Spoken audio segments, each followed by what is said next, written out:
مسلم سماج میں، Muslim society میں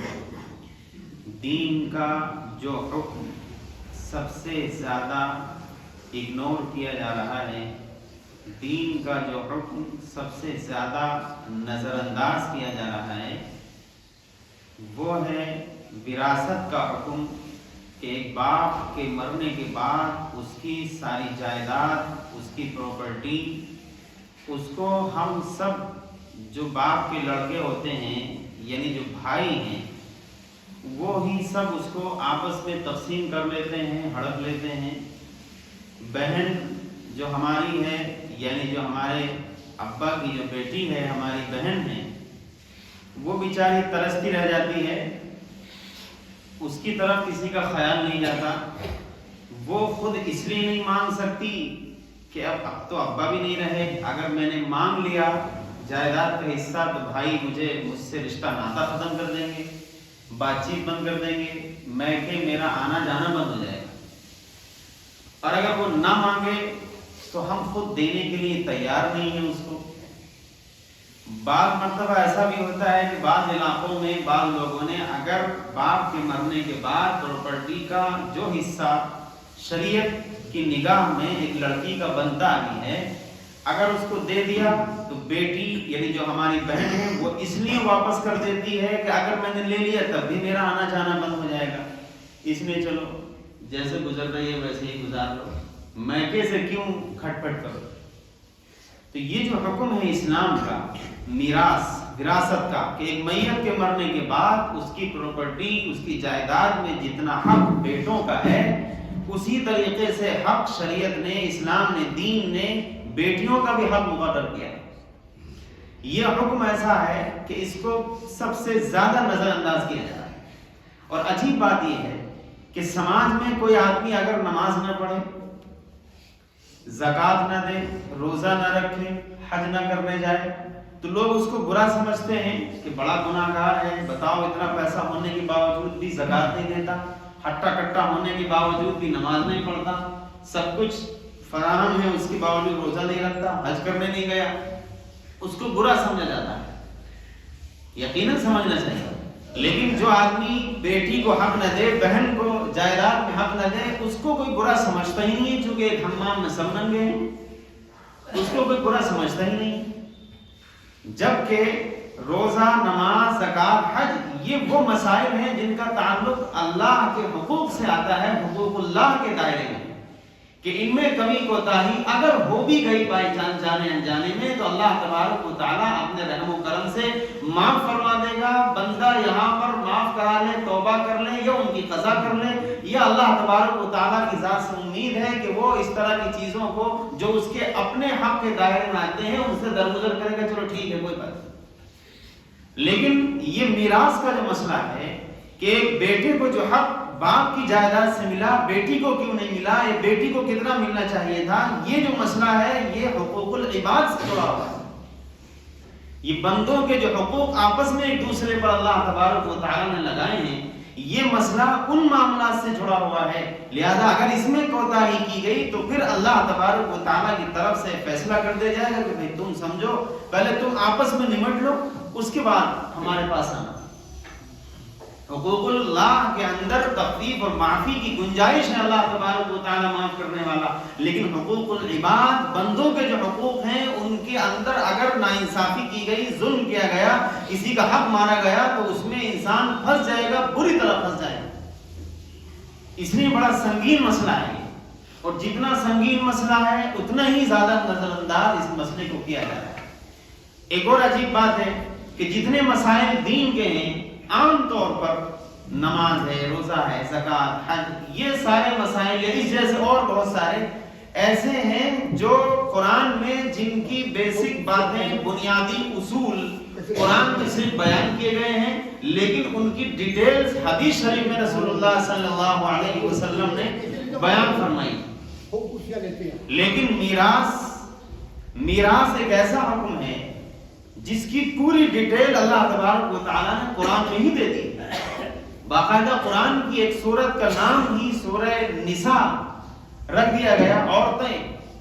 وہ پوری سورت کا نام ہی یہ رکھ دیا گیا ہے، پوری ڈیٹیل اس میں بیان کر دی گئی۔ اس کا صاف مطلب ہے کہ یہ بڑا اہم مسئلہ ہے،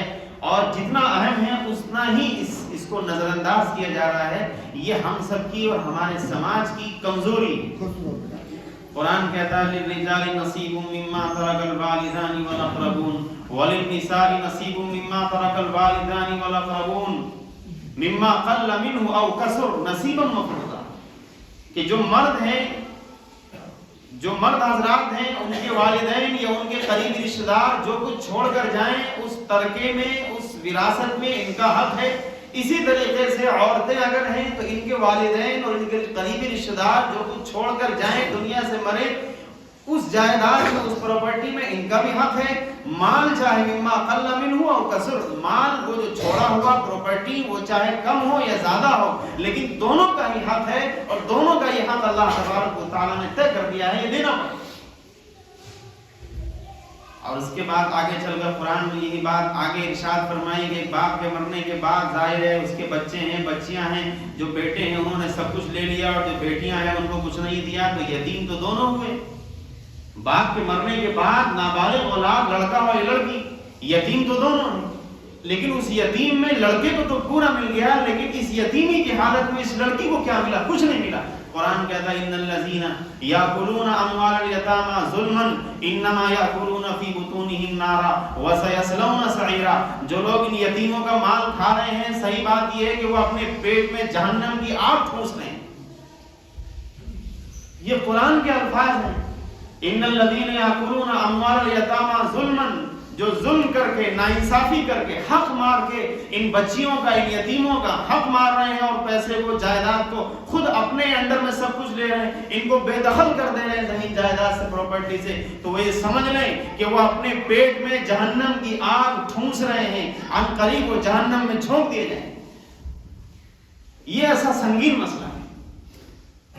قرآن کریم میں بڑی تفصیل سے اس مسئلے کو بیان کیا گیا ہے۔ یوصیکم اللہ فی اولادکم للذکر مثل حظ الانثیین، اے لوگو اللہ تبارک و تعالیٰ تمہیں یہ تاکیدی حکم دیتا ہے کہ تمہاری اولاد کے سلسلے میں یہ حکم دیتا ہے کہ ایک باپ کے مرنے کے بعد جو اس کے بیٹے اور اس کی بیٹیاں، ان دونوں میں ہی میراث تقسیم ہوگی، اور جو جائیداد ہے باپ کی وہ سب میں ان کے درمیان تقسیم ہو جائے گی۔ تقسیم کا طریقہ یہ رہے گا کہ بیٹے کو ڈبل حصہ ہوگا، بیٹی کو سنگل حصہ ہوگا۔ اس کی وجہ یہ ہے کہ بچی کی ذمہ داری اس کی بچپن سے لے کر کے جوانی، جب تک شادی نہیں ہو جاتی اس کے باپ کے اوپر، شادی ہو گئی ذمہ داری شوہر کے اوپر، شوہر کے انتقال کے بعد شوہر کی میراث سے بھی حصہ ملے گا، اگر وہاں جا کر اس کے اولاد ہوئی تو اس اولاد کی جائیداد سے بھی اس کو حصہ ملے گا، مختلف طریقوں سے اس کا حصہ پورا کر دیا جائے گا۔ اس بنیاد پر باپ کے ترکے میں اس کا آدھا رکھا گیا، کیونکہ اس کے اوپر کوئی فائنینشل ایسی ذمہ داری نہیں تھوپی گئی، ساری ذمہ داریاں مرد کے اوپر رکھی گئیں، اس لیے مرد کا حصہ بڑھا دیا گیا۔ اور اس کے بعد فرمایا کہ اگر ایک بیٹی سے زیادہ ہو، 2 بیٹیاں ہوں، 4 ہوں، 5 بیٹیاں ہوں، تو 2/3 باپ کے ترکے میں سے جتنا 2/3 بنے گا، اس 2/3 میں ساری بہنیں آپس میں تقسیم کریں گی برابر برابر۔ اسی طریقے سے ایک میت کسی کا انتقال ہوا، اور انتقال کے بعد اس کا باپ بھی ہے، اس کی ماں بھی ہے، اس کے بیٹا بھی ہے، بیٹی بھی ہے، اگر اولاد ہے تو پھر 6واں حصہ ماں باپ کا ہوگا، اور اگر اولاد نہیں ہے تو 1/3 حصہ ہوگا۔ اور اسی طریقے سے آگے بڑھتا چلا گیا قرآن کہ اگر کسی کی بیوی کا انتقال ہوا، اور بیوی کے انتقال کے بعد اگر اولاد نہیں ہے تو شوہر کو اس کا فیما ترکتم فلکم الربع، کہ 4واں حصہ ملے گا، 1/4 ملے گا۔ اور اسی طریقے سے بیوی کا حصہ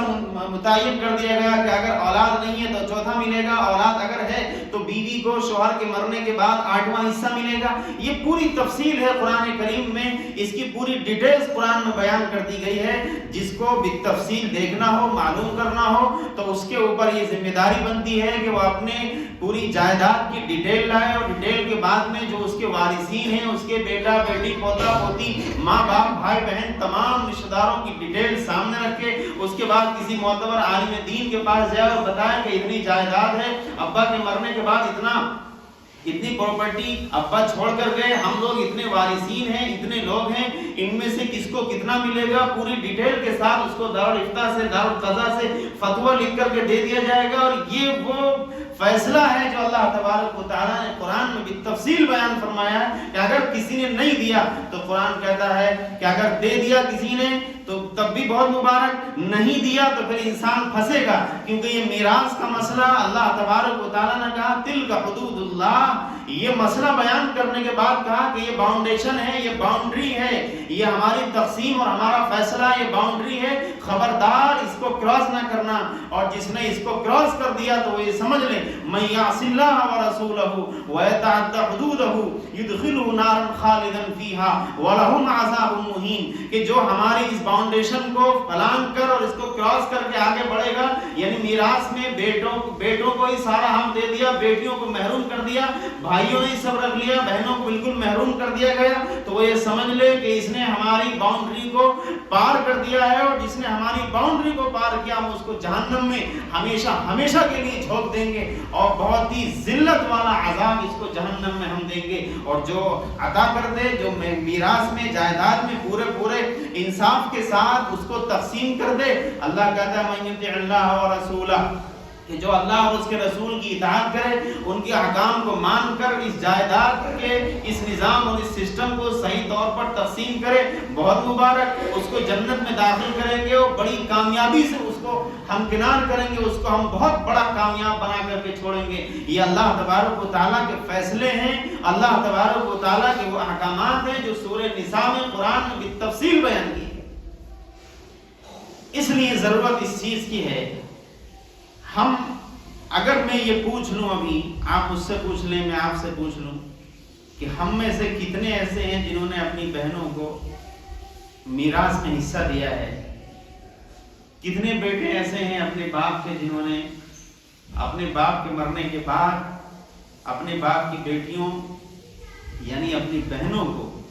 جو ان کا حق بنتا ہے؟ کتنے ایسے ہیں؟ اگر میں کہوں ہاتھ کھڑا کر دیں،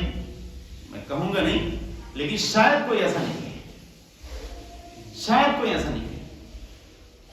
یہ وہ اہم مسئلہ ہے۔ اب کسی سے پوچھنے لگو کہ آپ نے نہیں بولے بھائی اس کی شادی کی تھی، اور شادی میں آپ کو معلوم مانا ہم نے ایک کار دی اور اتنا بڑا لمبی چوڑی دعوت کا انتظام کیا، جہیز دیا، 15-20 لاکھ میں شادی ہوئی، اتنا تو اس کا میراث کا حق بھی نہیں بنتا۔ ارے بھائی جو آپ نے شادی کی ہے، کس نے کہا تھا آپ سے اتنا سب خرافات کرنے کے لیے؟ دین نے تو نہیں کہا آپ سے۔ دین کا تو حکم یہ نہیں ہے، دین کا تو حکم یہ ہے کہ مناسب رشتہ لڑکی اور لڑکے کا اگر مل جائے تو طے کر دیا جائے، 2 گواہوں کی موجودگی میں نکاح کرا دیا گیا، اور اس کے بعد میں کچھ مٹھائی چھوارے وغیرہ تقسیم کر دیے گئے۔ بہتر ہے نکاح مسجد میں ہو تاکہ سب کو پتہ لگ جائے کہ فلاں کا بیٹا فلاں کی بیٹی آج نکاح کے بندھن میں بندھ گئے ہیں، آج کے بعد سے وہ میاں بیوی کہلائیں گے، ان کے ذریعے جو اولاد پیدا ہوگی وہ حلالی اور جائز اولاد پیدا ہوگی، لہذا ان کے اوپر کوئی شک نہ کرے، یہ دونوں میاں بیوی ہیں، یہ اسلام کا قانون نکاح ہے، بس اس کے علاوہ تو کچھ نہیں۔ بارات کا یہ تصور، یا اسی طریقے سے لڑکی کو اتنا زیادہ جہیز اور اتنے کپڑے اور پتہ نہیں کس کس کے کپڑے اور گاڑی اور یہ ساری چیزیں، یہ تو آپ نے یا تو سماجی دباؤ پریشر میں آ کر کے کیا ہے، یا پھر آپ نے اپنی نام و نمود اور دکھاوے کے لیے آپ نے یہ سب کیا ہے، تو اس کو آپ سمجھیے، آپ کا کام سمجھے، اس سے دین کا کیا لینا ہے؟ جو دین کا اصل بنیادی حق ہے وہ آپ نے مان لیا بیٹی کا، وہ آپ نے ہتھیا لیا بہن کا، اور اس کے بعد آپ دیندار بنے ہوئے ہیں، حج پہ حج کیے جا رہے ہیں، اور نماز پہ نماز پڑھے جا رہے ہیں، اور تسبیحات پہ تسبیحات پڑھے جا رہے ہیں، کھانا پینا آپ کا حرام ہے، لباس آپ کا حرام جو آپ پہنے ہوئے ہیں، اسی طریقے سے لمبی چوڑی ٹوپی آپ سجائے ہوئے ہیں، سب حرام ہے، جس کی جڑوں میں حرام کا پیسہ اس کی جڑوں میں پڑا ہوا ہے، شرم آپ کو آنی نہیں ہے، اور بالکل کھلے دل سے کہہ رہے ہیں ہم نے تو بیٹی کا حق ادا کر دیا، کچھ نہیں کیا آپ نے، اس کا حق مارا۔ اگر یہ حق نہیں دیا گیا تو اللہ کی قسم میدان محشر میں گریبان پکڑ کے کھڑی ہو جائے گی ایک بیٹی اپنے باپ کا کہ اللہ میرے باپ نے یا میرے بھائیوں نے جانے کے بعد اور دنیا میں جو میرے باپ چھوڑ کر گئے تھے اس میں سے میرا حصہ نہیں دیا، مجھے بالکل نظر انداز کر دیا، تیرے حکم کو انہوں نے توڑا، میرا آج ان سے حق دلوائیے، کیا جواب دیں گے؟ ہر آدمی ذرا سوچ لے، گرمان میں جھانک کر کے، میں بھی دیکھ لوں، آپ بھی دیکھ لیں، بہت صدقہ صورتحال یہ ہے، ہم نے تو یہاں تک سنا ہے کہ نہیں مولانا کوئی گناہ تو ہم سے ایسا ہوتا نہیں ہے، پتہ نہیں کیوں پریشانی آ رہی ہے، ہم تو صدقہ بھی کرتے ہیں، زکات بھی دیتے ہیں، نماز بھی پڑھتے ہیں، حج بھی ہم نے 2 کیے ہیں، عمرے بھی کئی کر لیے، پھر سے ارادہ مجھے بجانے کا۔ ارے آپ کی جڑوں میں حرام ہے، آپ کے ابا نے نہیں دیا، آپ کے دادا نے نہیں دیا، آپ نے خود نہیں دیا، آپ کی جڑوں میں وہ حرام پانی گھسا ہوا ہے، نہیں مصیبت ٹل سکتی جب تک آپ اس کو نہیں ادا کریں گے۔ اسے بڑا اہم اور سنگین مسئلہ ہے،